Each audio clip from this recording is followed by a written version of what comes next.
নমস্কার বন্ধুরা, আরও একটি নতুন পর্বে আপনাদের সবাইকে স্বাগত জানাই। আশা করছি আপনারা সবাই ভালো আছেন, সুস্থ আছেন। আজকে আমি আপনাদের সঙ্গে এমন কিছু ছোট ছোট টিপস শেয়ার করব যে টিপসগুলি আমাদের রোজকার গৃহিণীদের কাজকে অনেক বেশি সহজ করে দেবে। সেই সঙ্গে আমরা সব কাজ সামলেও নিজেদের জন্য একটু হলেও সময় বের করতে পারবো। চলুন তাহলে টিপসগুলি দেখে নিই। প্রথমেই যে টিপসটি শেয়ার করছি রসুন নিয়ে। রসুনের কোয়া ছাড়ানো বা কোয়াগুলোর খোসা ছাড়ানো খুবই কিন্তু একটি অধৈর্যের কাজ। আর অনেকটা পরিমাণ রসুনের কোয়া ছাড়াতে হলে খুবই কষ্ট করতে হয়, কিন্তু এই টিপসটি অ্যাপ্লাই করে দেখবেন, সেকেন্ডের মধ্যেই রসুনের কোয়া ছাড়ানো হয়ে যাবে। কি করব, এখানে দেখুন আমি একটি ছুরি নিয়ে নিয়েছি। ছুরির সাহায্যে রসুনগুলোকে এইভাবে সবার প্রথমে অর্ধেক করে কেটে নিচ্ছি। লম্বালম্বিভাবে কিন্তু কাটতে হবে। দেখুন লম্বালম্বিভাবে আমি এইভাবে সব রসুনগুলোকে কেটে নেব। এইভাবে লম্বালম্বিভাবে যদি রসুনটা কেটে নিই, সেকেন্ডের মধ্যে আপনারা রসুনের যে খোসাটা সেটা কিন্তু ছাড়িয়ে নিতে পারবেন। কারণ অর্ধেক করে যদি আমরা কেটে নিই তাহলে কিন্তু সেই খোসাটা যেটা আছে সেটাও অর্ধেক হয়ে যাবে, এমনকি খোসাটা আলগা হয়ে যাবে। তখন আপনারা সেকেন্ডের মাধ্যমে হাতের সাহায্যে নখ ব্যবহারও করতে লাগবে না। দেখবেন খুব কম সময়েই অনেকটা পরিমাণ রসুনের কোয়া ছাড়িয়ে নিতে পারছেন। এমনকি অনেক সময় নখ দিয়ে রসুনের কোয়া ছাড়াতে গেলে নখ ব্যথা হয়ে যায়, নখ থেকে বাজে দুর্গন্ধ বেরায়। দেখুন অল্প সময়ে কতটা রসুন আমি ছাড়িয়ে নিলাম খোসা। পরের টিপসটি তাহলে চলুন দেখে নিই। গরম তো অতিরিক্ত পড়ে গেছে, তাই গরমে টক জিনিস কার না পছন্দ হয়। এখানে দেখুন আমি দুটো কাঁচা আম নিয়েছি। কাঁচা আম দুটোকে আমি এইভাবে খোসা ছাড়িয়ে নিয়েছি। এবার যেহেতু কাঁচা আম দুটোর আঁটি হয়ে গেছে, তাই এইভাবে আমি ছোট ছোট পিস করে ছুরির সাহায্যে কাঁচা আম দুটোকে কেটে নিচ্ছি। দুটো আম আমি একই পদ্ধতিতে কেটে নিয়েছি। জল দিয়ে ধুয়ে নেওয়ার পর একটি মিক্সার জারের মধ্যে কাঁচা আম দুটোকে আমি টুকরো দিয়ে দিলাম। এর মধ্যে আমি দিয়ে দিচ্ছি বেশ কিছুটা পরিমাণ মিশ্রি, পরিমাণ মতো বিট নুন আর সামান্য পরিমাণ নর্মাল নুন, আর অল্প জল দিয়ে খুব মিহি করে পেস্ট তৈরি করে নেব। দেখুন একেবারে মিহি পেস্ট তৈরি করে নিয়েছি। এবার এটাকে আমরা কিভাবে ব্যবহার করব। দুটো গ্লাস নিয়ে নিয়েছি। গ্লাসের মধ্যে কাঁচা আমের এই পেস্টটাকে আমি 3 চামচ পরিমাণ মতো দিয়ে দেব। অতিরিক্ত গরমে যখন আমরা বাইরে থেকে আসি, আমাদের অনেক সময় নর্মাল জল খেলে বা ঠান্ডা জল খেলে ঠান্ডা গরম লেগে যাওয়ার সম্ভাবনা থাকে। আর এরকম যদি একটি কাঁচা আমের শরবত পাওয়া যায় যেটা একেবারেই কেমিক্যাল মুক্ত, এমনকি ঘরে তৈরি করা, শরীর যেরকম সুস্থ থাকবে। এখানে আমি মিশ্রি ব্যবহার করেছি, আপনারা চাইলে আখের গুড় ব্যবহার করতে পারেন। এটা স্বাস্থ্যের জন্য ভীষণ উপকার। এমনকি রোদ্রে থেকে ফিরে এসে এরকম একটি শরবত পেলে অসাধারণ লাগে, এমনকি শরীরটাও সতেজ থাকে। এইভাবে একবার খেয়ে দেখবেন, ভালো লাগে। পরের টিপসটি দেখে নিই। আমরা অনেক সময় এই ধরনের ছোলার ডাল, মটর ডাল অনেকটা পরিমাণ কিনে এনে রেখে দিই, পোকা ধরে যায়। সে যে সিজনই হোক না কেন, গরম বর্ষা সব সিজনেই কিন্তু ডালে পোকা ধরে।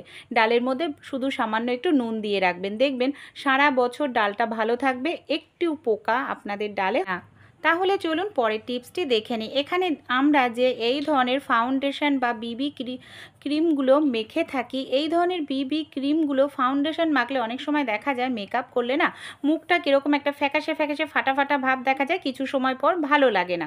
তাই আপনারা যখন ফাউন্ডেশন বা এই ধরনের বিবি ক্রিমগুলো ইউজ করবেন কোথাও অনুষ্ঠান পারপাসে যাওয়ার জন্য, এই ধরনের একটু কোল্ড ক্রিম নিয়ে নেবেন। আমি এখানে জনসনের ক্রিম নিয়ে নিলাম। ফাউন্ডেশনের ক্ষেত্রেও তাই একটু সামান্য পরিমাণ জনসনের ক্রিম হোক, কোল্ড ক্রিম হোক নিয়ে নেবেন। তারপর যদি আপনারা মুখে খুব ভালো করে এটা মেখে নেন, দেখবেন আপনাদের মুখে একটা আলাদা গ্লো চলে আসবে। সেই সঙ্গে কিন্তু কিছু সময় পর মুখটা আপনাদের ফাটা ফাটা ভাব আসবে না, এমনকি মেকআপটাও ঠিকঠাক মতো হবে বা বসবে ত্বকে। পরের টিপসটি তাহলে চলুন দেখে নিই। অনেক সময় হয় আমরা মহিলারা যখন রান্নাবাড়ি করি, হয়তো ভুলবশত কারণে লঙ্কার গুঁড়ো বেশি পড়ে যায় বা ঝাল বেশি হয়ে যায়। সেক্ষেত্রে আমরা কি করব, যদি হাতের কাছে থাকে টক দই 2 চামচ কিংবা 1 চামচ পরিমাণ তরকারি অনুযায়ী টক দই দিয়ে দেবেন। দেখবেন তরকারি যে ঝালটা, সেটা ঝালের ব্যালেন্সটা ঠিক হয়ে যাবে। এমনকি তরকারির দই দেওয়ার কারণে টেস্ট দ্বিগুণ বেড়ে যাবে। দই না থাকলে পাতিলেবুর রস দিয়ে দিতে পারেন। পরের টিপসটি দেখে নিই। এরকম ধরনের পাঁপড় কম বেশি আমরা প্রত্যেকের বাড়িতেই কিন্তু এনে রাখি, কিন্তু এই পাঁপড়গুলো কিছুদিন ঘরে থাকলেই সাদা ফাঙ্গাস ধরে যায়, এমনকি নষ্ট হয়ে যায়, বাজে দুর্গন্ধ হয়ে যায়। তাই পাঁপড়ের মধ্যে যদি সামান্য পরিমাণ একটু সরিষার তেল লাগিয়ে নেন, তাহলে তেল লাগিয়ে রেখে নেন, তাহলে দেখবেন কোনো রকম ফাঙ্গাস ধরবে না, পোকাও ধরবে না। পাঁপড়গুলো আপনারা 5-6 মাসও ঘরে রেখে দিতে পারেন। আর যদি মাঝে মাঝে একটু রোদ্রে দেন, তাহলেও কিন্তু পাঁপড়গুলো ভালো থাকবে, তেল লাগানোর দরকার নেই।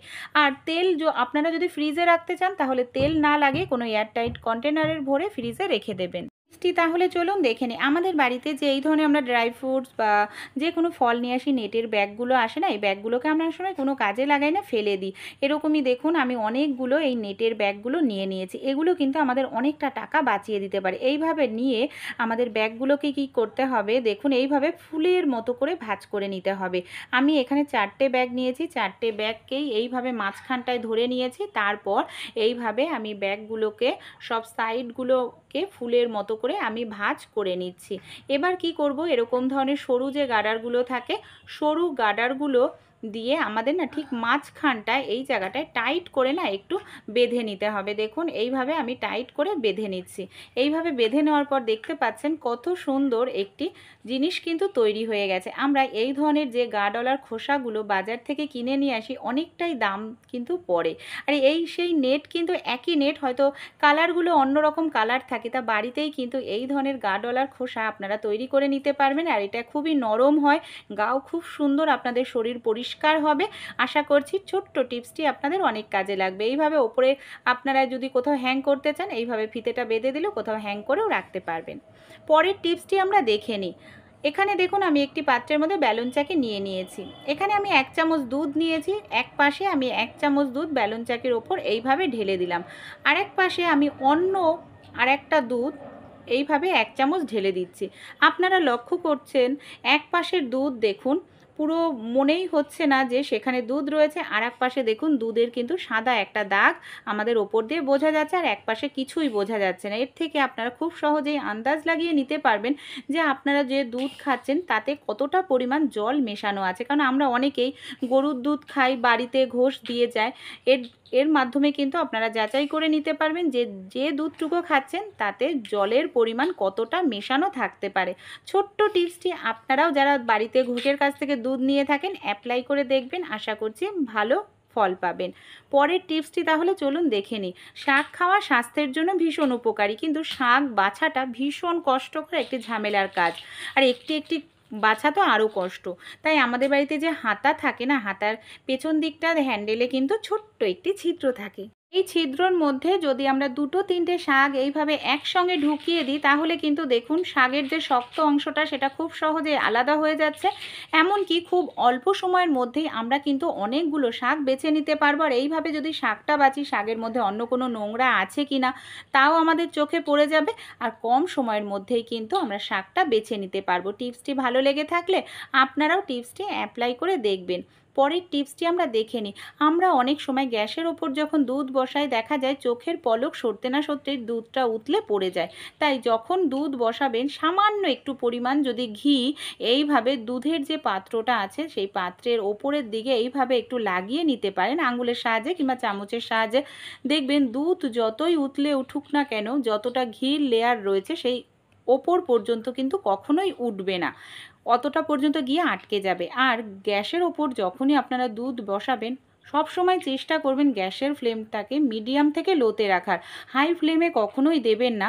দেখুন আমি কিন্তু মিডিয়াম ফ্লেমে গ্যাসটাকে রেখে দুধটা ফুটিয়ে নিচ্ছি। দেখতে পাচ্ছেন দুধ কিন্তু উতলে উঠে আমার দুধ পড়ে যাচ্ছে না।